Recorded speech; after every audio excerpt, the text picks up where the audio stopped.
Hello दोस्तों, मैं Shiva sir आप सभी प्रिय विद्यार्थियों का अपने YouTube चैनल यस कंपटीशन में स्वागत करता हूं। जैसा कि हम लोग पिछली कक्षा में उत्प्रेरक और उत्प्रेरण को पढ़े थे, कैटलिस्ट और कैटालिसिस को पढ़े थे। आज की क्लास में हम लोग पढ़ेंगे कुछ ऑब्जेक्टिव टाइप क्वेश्चन जो उत्प्रेरक और उत्प्रेरण से संबंधित है। ठीक है, तो आज की क्लास हम लोग शुरू करने से पहले एक मोटिवेशन स्पीच को देखेंगे, उसके बाद से अपनी क्लास को आरंभ करेंगे। ठीक है, तो चलते हैं हम लोग अपने मोटिवेशन की तरफ। ठीक है, तो आज का मोटिवेशन हम लोग का क्या है, ध्यान दीजिएगा। शिक्षा जो होता है वह अंधकार से प्रकाश की ओर ले जाने का कार्य करता है। शिक्षा क्या है कि अंधकार से प्रकाश की ओर ले जाने का कार्य करता है। ठीक है, इसको इंग्लिश में भी जानेंगे हम लोग। Education is the moment from darkness to light. ठीक है, मतलब शिक्षा क्या करता है, अंधकार से प्रकाश की ओर ले जाने का कार्य, ले जाना होता है। ठीक है, ले जाता है। ठीक है, तो शिक्षा जीवन में एक बहुत महत्वपूर्ण विषय है। ठीक है, और शिक्षा से हम लोग सब कुछ हासिल कर सकते हैं। ठीक है, तो अब आज की क्लास हम लोग शुरू करते हैं। ठीक है, आज का हम लोग का पहला प्रश्न। ठीक है, ये हम लोग का आज का पहला प्रश्न है। ठीक है, ये हम लोग का दूसरा प्रश्न है आज का, ये हम लोग का तीसरा प्रश्न है। ठीक है, ये हम लोग का चौथा प्रश्न है। ठीक है, ये हम लोग का पांचवा प्रश्न है। ठीक है, ये छठा प्रश्न है, ये सातवां है, ये आठवां है। ठीक है, ये नौवां है, ये 10वां है। ठीक है, ये 11वां प्रश्न है। ठीक है, और उसके बाद से हम लोग आज की क्लास पहले प्रश्न से शुरू करेंगे। ठीक है, ठीक है, तो ये आज का हम लोग का पहला प्रश्न है। ठीक है, जिसको हम लोग डिटेल में और विस्तृत रूप में पढ़ेंगे। ठीक है, और इसके हर एक पॉइंट को हम लोग कवर करेंगे। ठीक है, तो देखिए आज का जो पहला प्रश्न है, उत्प्रेरक की खोज किसने की। ठीक है, तो उत्प्रेरक जो शब्द आया है, तो पहले हम लोग उसके बारे में चर्चा कर लेते हैं। ठीक है, कि उत्प्रेरक की परिभाषा क्या होती है, उत्प्रेरक होता क्या है। तो देखिए उत्प्रेरक ऐसा अभिक्रिया होता है, उत्प्रेरक एक ऐसा होता है जो रासायनिक अभिक्रियाओं में क्या करता है, वेग को परिवर्तित करता है। ठीक है, रासायनिक अभिक्रियाओं में वेग को परिवर्तित करता है, उससे हम लोग क्या कहते हैं, उत्प्रेरक कहते हैं। ठीक है, तो सबसे उत्तम उत्प्रेरक कौन कौन होते हैं। ठीक है, जो पीरियोडिक टेबल में संक्रमण तत्व हैं वह सबसे अच्छा क्या होते हैं, उत्प्रेरक होते हैं। ठीक है, तो सबसे अच्छा या उत्तम उत्प्रेरक कौन होते हैं, तो पीरियोडिक टेबल में जो संक्रमण तत्व होते हैं वह हमारा सबसे अच्छा क्या होते हैं, उत्प्रेरक होते हैं। ठीक है, उसके बाद से अब हम लोग डिस्कस करेंगे सभी पॉइंटों के बारे में। ठीक है, तो चलिए शुरू करते हैं। ठीक है, तो देखते हैं। ठीक है, तो आज का पहला हमारा पॉइंट क्या है, बर्जिलियस। क्या है, बर्जिलियस। ठीक है, तो ये बर्जिलियस जो आया है, तो इस बर्जिलियस के बारे में हम लोग थोड़ा डिटेल में पढ़ लेते हैं। ठीक है, तो जो उत्प्रेरक है, तो उत्प्रेरक जो है उसका खोज करने वाले कौन थे, उत्प्रेरक का खोज करने वाले कौन थे, बर्जिलियस थे। कौन थे, बर्जिलियस थे। ठीक है, बर्जिलियस थे। उत्प्रेरक का खोज करने वाले कौन थे, बर्जिलियस थे। ठीक है, अब इसके बारे में दो बातें समझ लीजिए। एक सन 1835 में, ठीक है, सन 1835 में अभिक्रियाओं में होने वाले परिवर्तन के बारे में बर्जिलियस ने बताया था। ठीक है, 1835 ईस्वी में, ठीक है, होने वाले परिवर्तन के बारे में, ठीक है, होने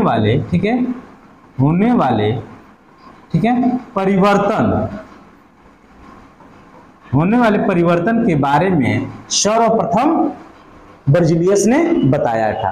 ठीक है, फिर उसके बाद से 1926 में, कब, 1926 में, ठीक है, कब, 1926 में बर्जिलियस ने सर्वप्रथम उत्प्रेरक और उत्प्रेरण शब्द का प्रयोग किया। ठीक है, तो जो उत्प्रेरक है, ठीक है, 1926 में, ठीक है, उत्प्रेरक, ठीक है, उत्प्रेरक और उत्प्रेरण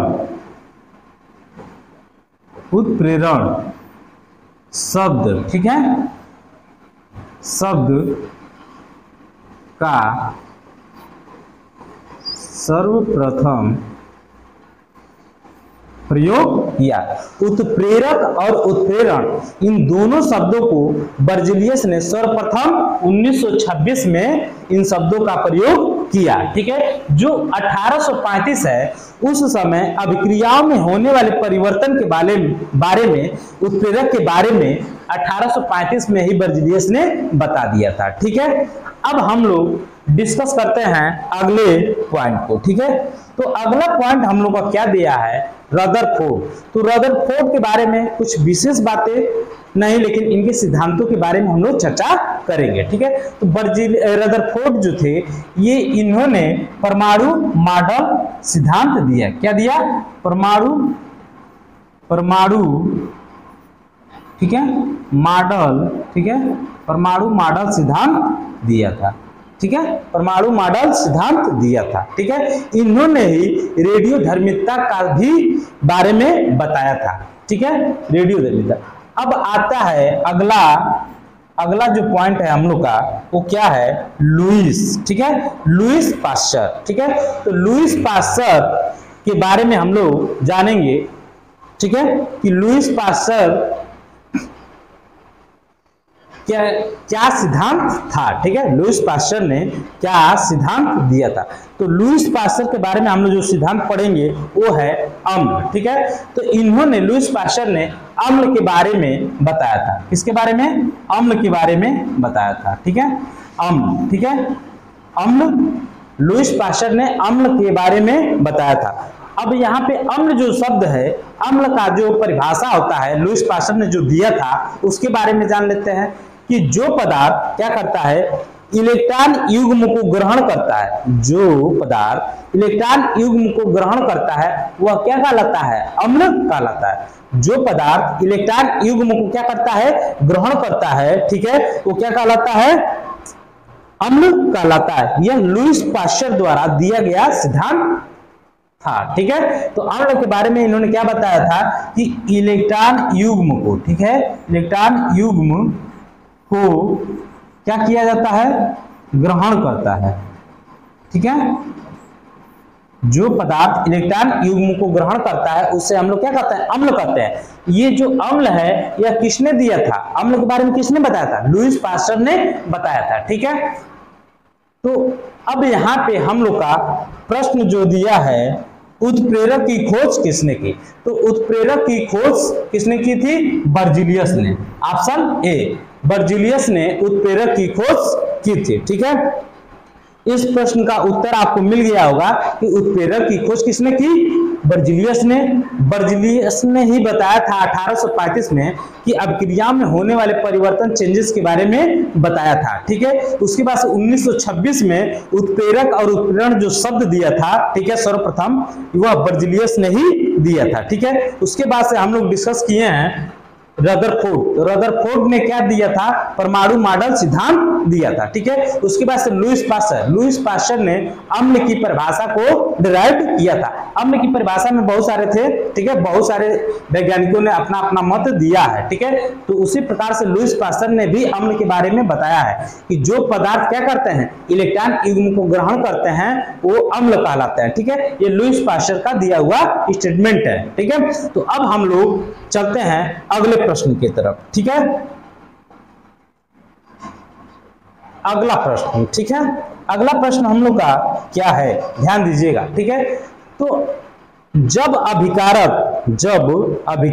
और उत्प्रेरक दोनों की भौतिक अवस्थाएं समान होती हैं तो उसे क्या कहा जाता है, वह क्या कहलाता है, ठीक है। प्रश्न क्या है आपका कि जब भौतिक अभिकारक और उत्पाद दोनों की भौतिक अवस्थाएं समान होती हैं तो वह उत्प्रेरक कहलाता है। तो कौन सा उत्प्रेरक कहलाता है? तो देखिए यहाँ पे इस प्रश्न को हम लोग समझते हैं, ठीक है, समझ गए, ठीक है, प्रश्न समझ गए। अब इसके बाद से हम लोग हर ऑप्शन को क्या करेंगे, पढ़ेंगे, विस्तृत जानकारी कलेक्ट करेंगे। ठीक है, तो यहाँ पे दिया हुआ है समांगी उत्प्रेरक। कैसा उत्प्रेरक, यहाँ पे करेक्ट कर लीजिएगा, समांगी उत्प्रेरक। तो समांगी उत्प्रेरक जो होता है वह भौतिक अवस्थाओं में, भौतिक अवस्थाओं क्या होता है, समान होते हैं। ठीक है, भौतिक अवस्था में अभिकारक जो उत्पाद होते हैं वो भौतिक अवस्था में क्या होते हैं, समान होते हैं। भौतिक अवस्थाएं क्या होती हैं, समान होती हैं। तो यहाँ पे लिख लेंगे कि भौतिक अवस्था क्या हो, भौतिक, ठीक है, भौतिक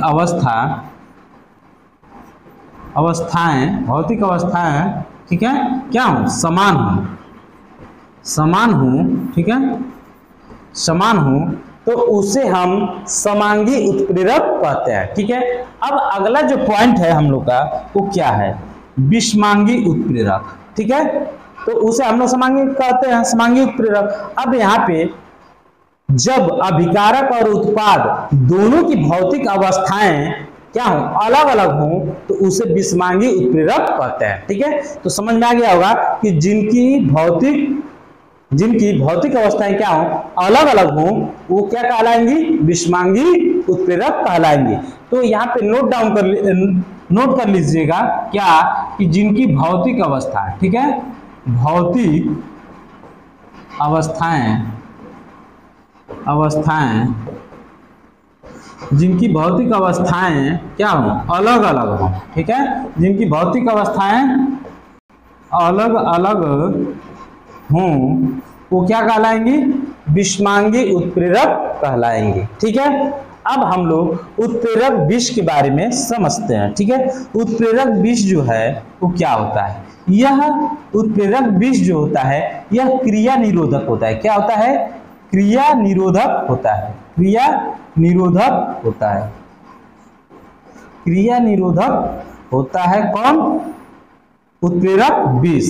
या तो हम इसको कह सकते हैं उत्प्रेरक के सतह पे मुक्त संयोजकताओं के द्वारा संयोग करना भी उत्प्रेरक विष का ही कार्य होता है। ठीक है, अब आता है स्व उत्प्रेरक। अगला क्या है, स्व उत्प्रेरक। स्व उत्प्रेरक में हम लोग डिस्कस करेंगे क्या, स्व उत्प्रेरक क्या होता है। तो किसी अभिक्रिया में, ठीक, किसी अभिक्रिया में कोई उत्पाद उत्प्रेरक की तरह कार्य करे तो उसे हम लोग स्व उत्प्रेरक कहते हैं। समझ में आ गया, स्व उत्प्रेरक क्या होता है, किसी क्रिया में, ठीक है, किसी क्रिया में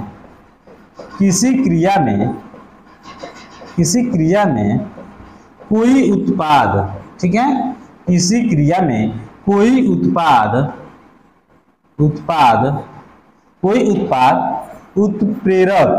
उत्प्रेरक का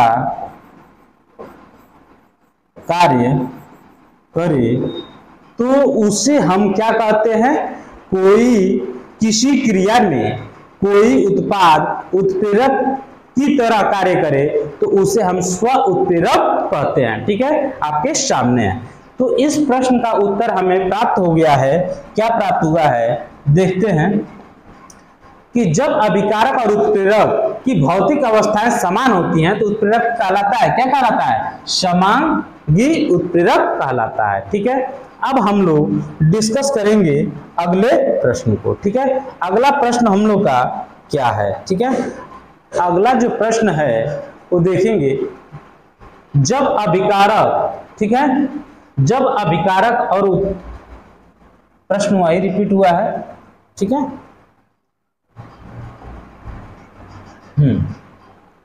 ये हम लोग का अगला प्रश्न है। ठीक है, अगला प्रश्न क्या है, धनात्मक उत्प्रेरक वह है जो, देखिए अगला प्रश्न जो है वो क्या है कि धनात्मक उत्प्रेरक वह है जो, ठीक है, धनात्मक उत्प्रेरक वह है जो क्या करता है, अभिक्रिया की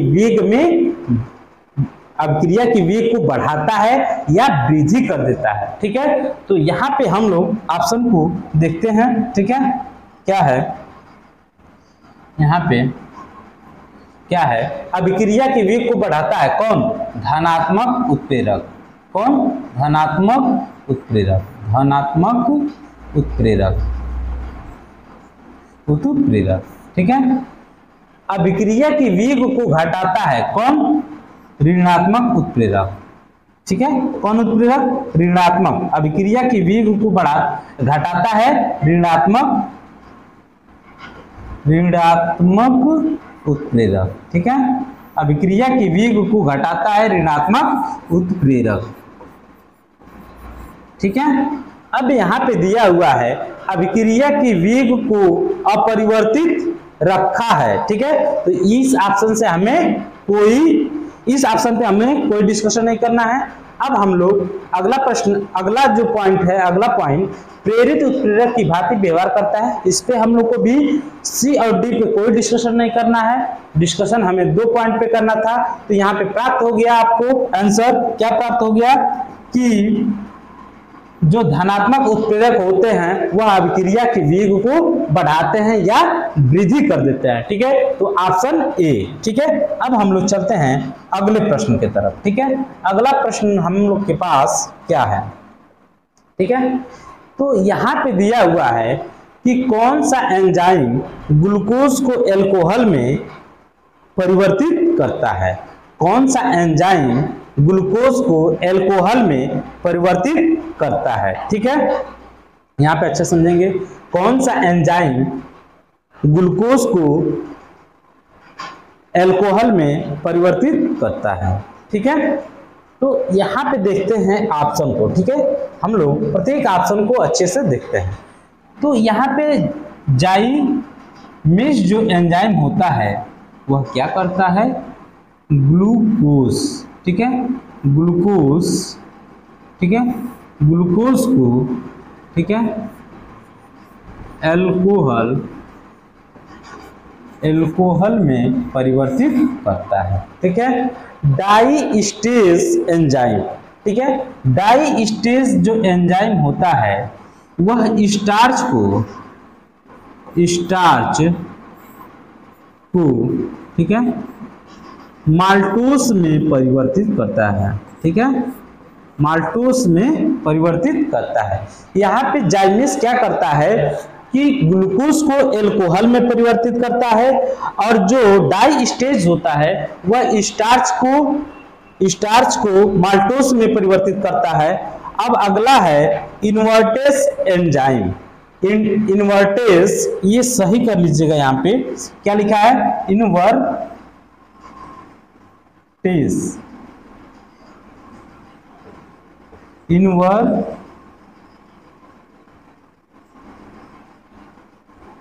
यहाँ पे थोड़ा करेक्ट कर लीजिएगा।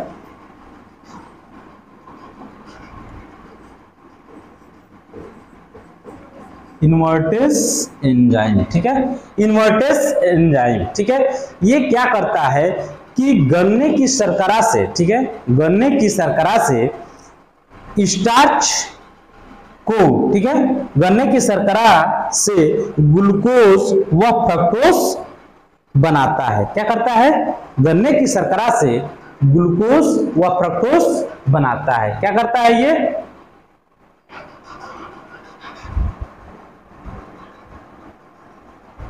तो अगला जो था क्या है?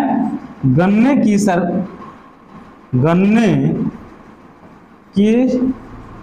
शक्कर, ठीक है, गन्ने की शक्कर से गन्ने की शक्कर से क्या करता है? किसमें परिवर्तित करता है? ग्लूकोज व फ्रक्टोज में परिवर्तित करता है। ग्लूकोज, ठीक है, ग्लूकोज व फ्रक्टोज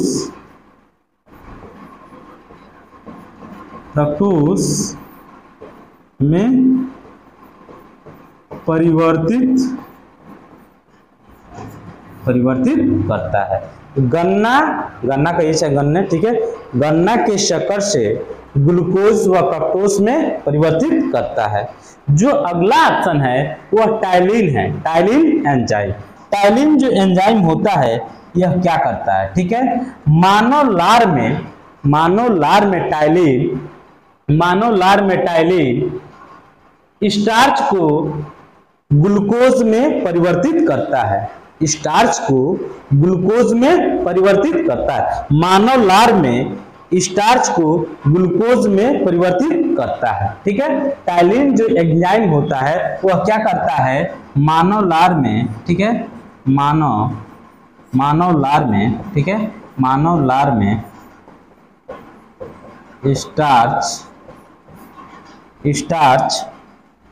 स्टार्च किसमें, मानव लार में स्टार्च ग्लूकोज को, ठीक है, मानव लार ग्लूकोज में परिवर्तित करता है। ठीक है, मानव लार में स्टार्च ग्लूकोज में परिवर्तित करता है। ठीक है, क्या करता है, मानव लार में स्टार्च ग्लूकोज में परिवर्तित करता है। ठीक है, स्टार्च को ठीक है, स्टार्च को ग्लूकोज में परिवर्तित करता है। ठीक है, तो यहाँ पे हम लोग सभी ऑप्शन को अच्छे से देखे और समझे भी। ठीक है, एक बार और देख लेते हैं। ठीक है, इसमें, ठीक है, तो पहला क्या है, जाइमेस ग्लूकोज को एल्कोहल में परिवर्तित करता है, डाइस्टेज स्टार्च को माल्टोस में परिवर्तित करता है, इन्वर्टेज एंजाइम गन्ने के शक्कर से ग्लूकोज और फ्रक्टोज बनाया जाता है, परिवर्तित करता है, टाइलिन जो एंजाइम होता है वो मानव लार में स्टार्च को ग्लूकोज में परिवर्तित करता है। ठीक है, तो यहाँ पे जो प्रश्न था, ग्लूकोज को एल्कोहल में कौन परिवर्तित करता है, तो जाइमेस करता है। क्या करता है, जाइमेस। ऑप्शन ए जो है ये क्या है, जाइमेस क्या करता है, ग्लूकोज को एल्कोहल में परिवर्तित करता है। ठीक है, ये आपको समझ में आ गया। अब हम लोग चलते हैं अगले प्रश्न के तरफ। ठीक है, अगला जो प्रश्न है वो क्या है, ध्यान दीजिएगा।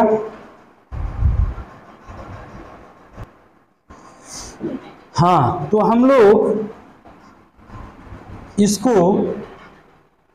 इसके सभी के सभी ऑप्शन को एक बार समझ लेते हैं कि क्या होता है। तो जो निकिल होता है वो क्या करता है, निकिल जो होता है वह लोहे के हाइड्रोजनीकरण में एक उत्प्रेरक के रूप में प्रयोग किया जाता है। वनस्पति तेल से वनस्पति घी बनाने में भी इसका प्रयोग किया जाता है। जो क्यूप्रिक क्लोराइड होता है, वह क्यूप्रिक क्लोराइड जो होता है क्लोरीन गैस बनाने की डीकन विधि में क्यूप्रिक क्लोराइड का प्रयोग किया जाता है। जो गर्म एल्यूमिना होता है वो एल्कोहल से ईथर बनाने में गर्म एल्यूमिना का प्रयोग किया जाता है। गर्म एल्यूमिना उत्प्रेरक का प्रयोग किससे, एल्कोहल से ईथर बनाने में किया जाता है। नाइट्रोजन के ऑक्साइड ये सल्फ्यूरिक अम्ल बनाने की उसमें किसमें किया जाता है, नाइट्रोजन के ऑक्साइड का प्रयोग, जो उत्प्रेरक होता है नाइट्रोजन के ऑक्साइड, इसका हम लोग किसमें प्रयोग करते हैं, सल्फ्यूरिक अम्ल बनाने की, किसमें, सल्फ्यूरिक अम्ल बनाने की सीसा कक्ष विधि में प्रयोग करते हैं। सीसा कक्ष विधि में प्रयोग करते हैं। ठीक है, नाइट्रोजन के ऑक्साइड का प्रयोग सल्फ्यूरिक बनाने की सीसा कक्ष विधि में प्रयोग करते हैं। ठीक है, तो अब हम लोग सभी ऑप्शन को समझ गए। अब इसको थोड़ा सा नोट डाउन कर लेते हैं, राइट डाउन कर लेते हैं। ठीक है, समझ में आया, तो इसको हम लोग क्या करते हैं, समझ लेते हैं। समझ गए, अब लिख लेते हैं। ठीक है, निकिल का प्रयोग लोहे के, ठीक है, लोहे के, ठीक है, लोहे के हाइड्रोजनीकरण में प्रयोग किया जाता है, या इसको वनस्पति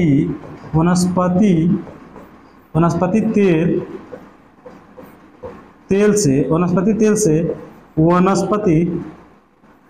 वनस्पति घी बनाने में, वनस्पति तेल से वनस्पति घी जब बनाया जाता है तो उत्प्रेरक के रूप में निकिल का प्रयोग किया जाता है। ठीक है, अब क्यूप्रिक क्लोराइड जो होता है एक क्लोरीन गैस बनाने की, ठीक है, ठीक है,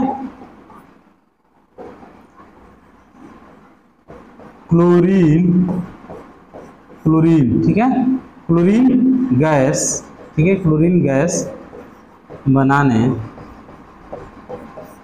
की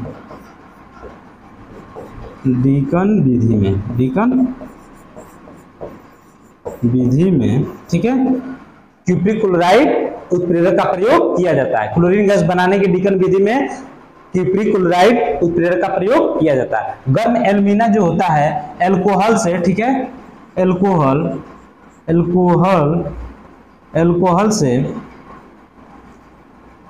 ईथर बनाने में, ठीक है, एल्कोहल से ईथर बनाने में, ठीक है, गर्म एल्यूमिना का प्रयोग किया जाता है। ठीक है, अब नाइट्रोजन के जो ऑक्साइड होता है इनका प्रयोग हम लोग कहाँ करते हैं, सल्फ्यूरिक अम्ल, ठीक है, किसका, सल्फ्यूरिक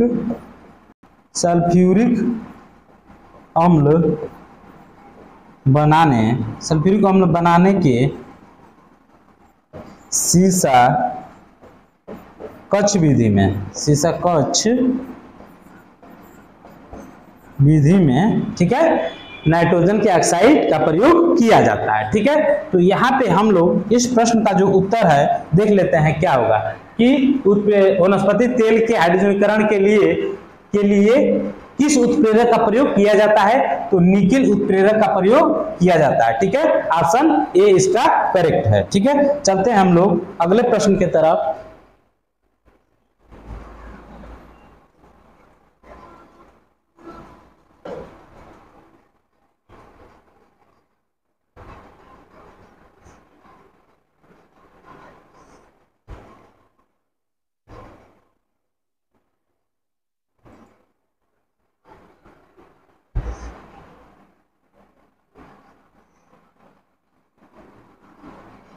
ठीक है, ये हमारा प्रश्न हो गया था। ठीक है,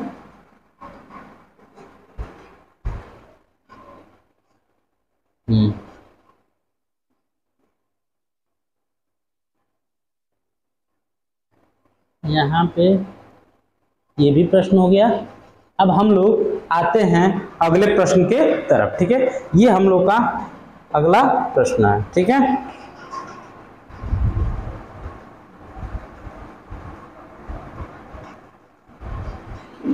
तो इसमें पहला ऑप्शन क्या है, लोहे का चूर्ण। तो लोहे का चूर्ण का प्रयोग हम लोग कहाँ करते हैं, तो अमोनिया गैस बनाने की हैबर विधि में करते हैं। प्लेटिनम का जो चूर्ण होता है इसका प्रयोग हम लोग कहाँ करते हैं, प्लेटिनम चूर्ण का प्रयोग सल्फ्यूरिक अम्ल बनाने की संपर्क विधि में प्रयोग करते हैं। निकिल का प्रयोग लोहे के हाइड्रोजनीकरण और किसमें, वनस्पति तेल से वनस्पति घी बनाने में प्रयोग करते हैं। नाइट्रोजन के ऑक्साइड का प्रयोग हम लोग किसमें करते हैं, सल्फ्यूरिक अम्ल बनाने की सीसा कक्ष विधि में प्रयोग करते हैं। अब इसको हम लोग एक एक राइट डाउन कर लेते हैं। क्या है, लोहे का चूर्ण, तो इसमें क्या होता है, अमोनिया। ठीक है, अमोनिया बनाने की, ठीक है, हैबर विधि में हम लोग लोहे के चूर्ण का प्रयोग करते हैं। ठीक है, लोहे के चूर्ण उत्प्रेरक का प्रयोग करते हैं। अगला क्या, प्लेटिनम का चूर्ण, तो ये सल्फ्यूरिक अम्ल, ये उसका सूत्र है बनाने, ठीक है, सल्फ्यूरिक अम्ल बनाने की विधि में, ठीक है, सल्फ्यूरिक अम्ल बनाने में, ठीक है, किस उत्प्रेरक का प्रयोग करते हैं, सल्फ्यूरिक अम्ल बनाने की संपर्क विधि में। ठीक है, संपर्क विधि में, ठीक है, संपर्क विधि में किसका प्रयोग करते हैं, प्लेटिनम चूर्ण का प्रयोग करते हैं। सल्फ्यूरिक अम्ल बनाने की संपर्क विधि में प्लेटिनम चूर्ण का प्रयोग करते हैं। और निकिल का प्रयोग हम लोग क्या करते हैं, तो लोहे के हाइड्रोजनीकरण में, लोहे के, ठीक है, लोहे के हाइड्रोजनीकरण में, ठीक है, लोहे के हाइड्रोजनीकरण में, ठीक है, और इसका प्रयोग वनस्पति तेल से,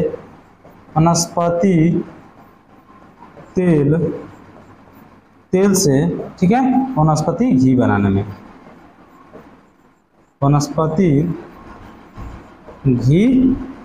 बनाने में, निकेल का प्रयोग किया जाता है। जो नाइट्रोजन के ऑक्साइड होते हैं इनका हम लोग प्रयोग सल्फ्यूरिक अम्ल, ठीक है,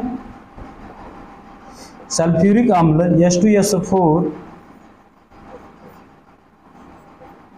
सल्फ्यूरिक अम्ल का बनाने, ठीक है, इसको हटा दीजिएगा। ठीक है, सल्फ्यूरिक अम्ल बनाने के, ठीक है, सीसा कक्ष विधि में प्रयोग करते हैं। ठीक है, सीसा कक्ष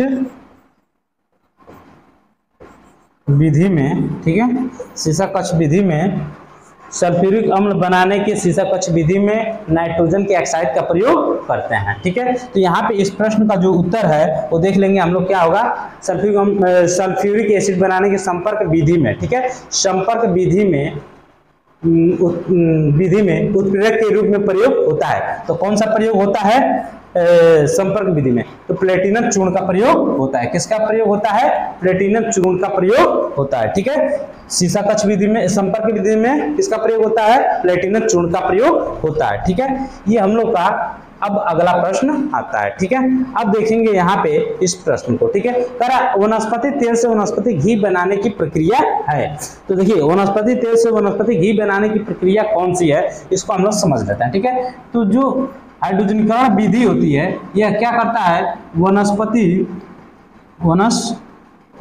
तेल से वनस्पति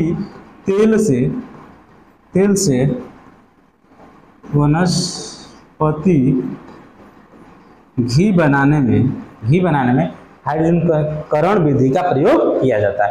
अब चयन विधि जो होता है, ठीक है, ये वनस्पति घी बनाने में, ठीक है, वनस्पति घी बनाने में अब चयन, वनस्पति घी औद्योगिक उत्पादन, ठीक है।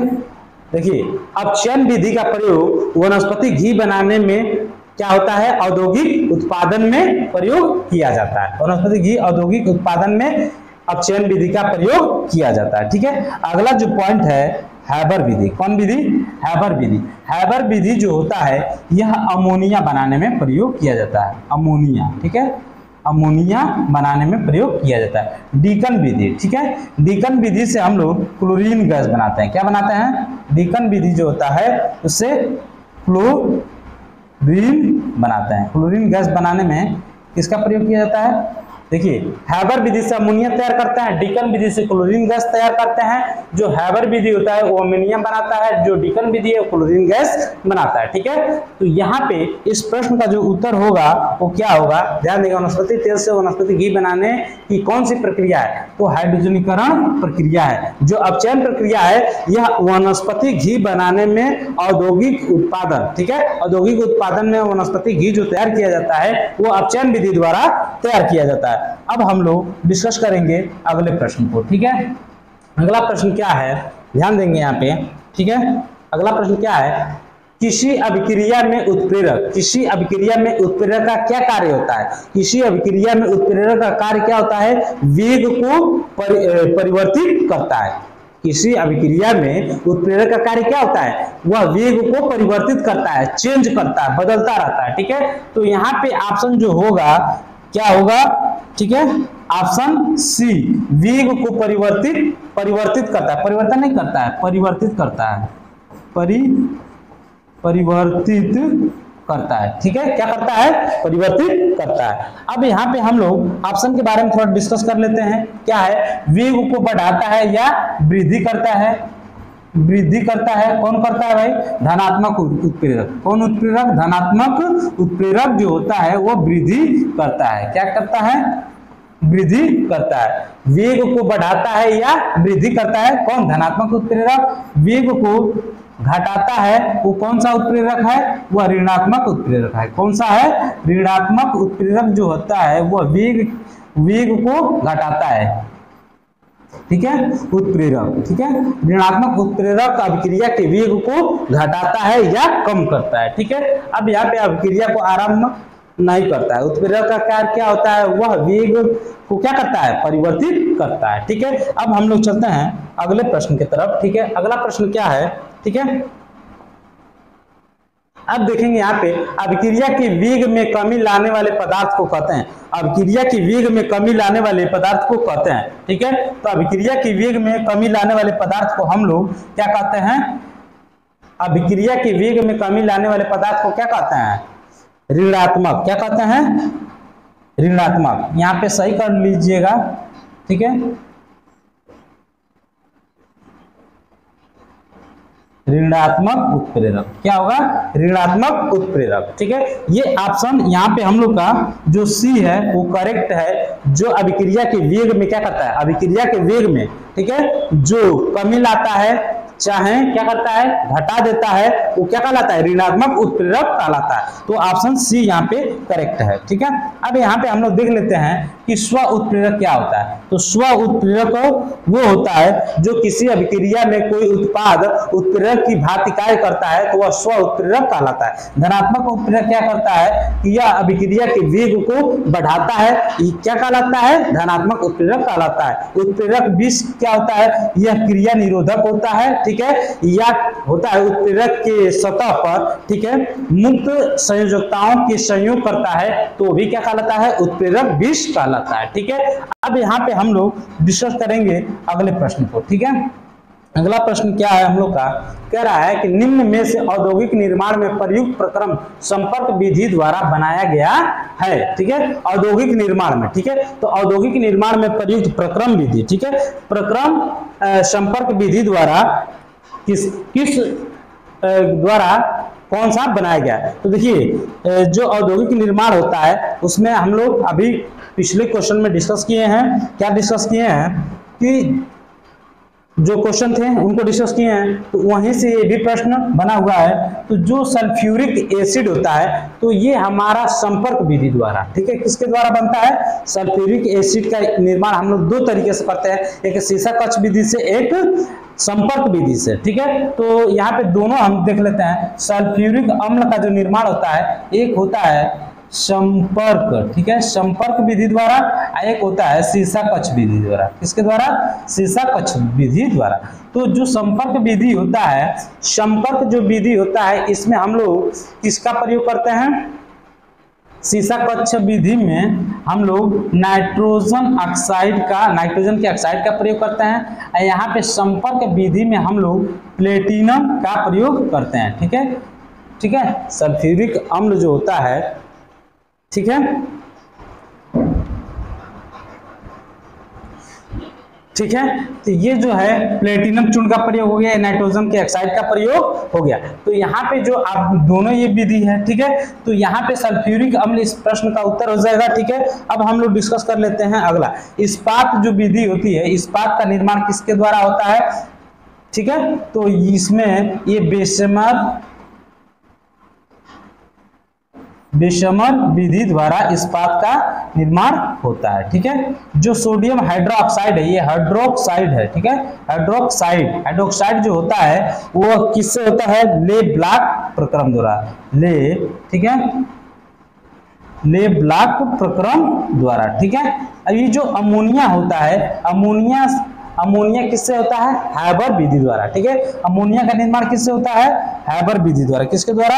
अमोनिया का निर्माण हैबर विधि द्वारा होता है। ठीक है, हैबर विधि द्वारा होता है अमोनिया का निर्माण। ठीक है, एक बार डिस्कस कर लेते हैं। सल्फ्यूरिक अम्ल जो होता है, यह दो विधियों से तैयार किया जाता है, एक संपर्क विधि से, एक सीसा कक्ष विधि। सीसा कक्ष विधि से जो सल्फ्यूरिक अम्ल तैयार किया जाता है, उसमें उत्प्रेरक का जो कार्य करता है नाइट्रोजन के ऑक्साइड। जो संपर्क विधि होता है, उसमें प्लेटिनम चूर्ण का प्रयोग किया जाता है, जिससे सल्फ्यूरिक अम्ल तैयार किया जाता है। जो इस्पात होता है, इस्पात का निर्माण हम लोग बेशमर विधि से करते हैं। सोडियम हाइड्रोक्साइड का प्रयोग, सोडियम ऑक्साइड का निर्माण हम लोग ले ब्लॉक विधि द्वारा करते हैं। ठीक है, और उसके बाद जो अगला है अमोनिया का निर्माण हम लोग हैबर विधि द्वारा करते हैं। तो इस प्रश्न का उत्तर ऑप्शन ए है। ठीक है, चलते हैं अगले प्रश्न की तरफ। अगला प्रश्न हम लोग देख लेते हैं। ठीक है, यहाँ पे अगला जो प्रश्न है वो क्या है?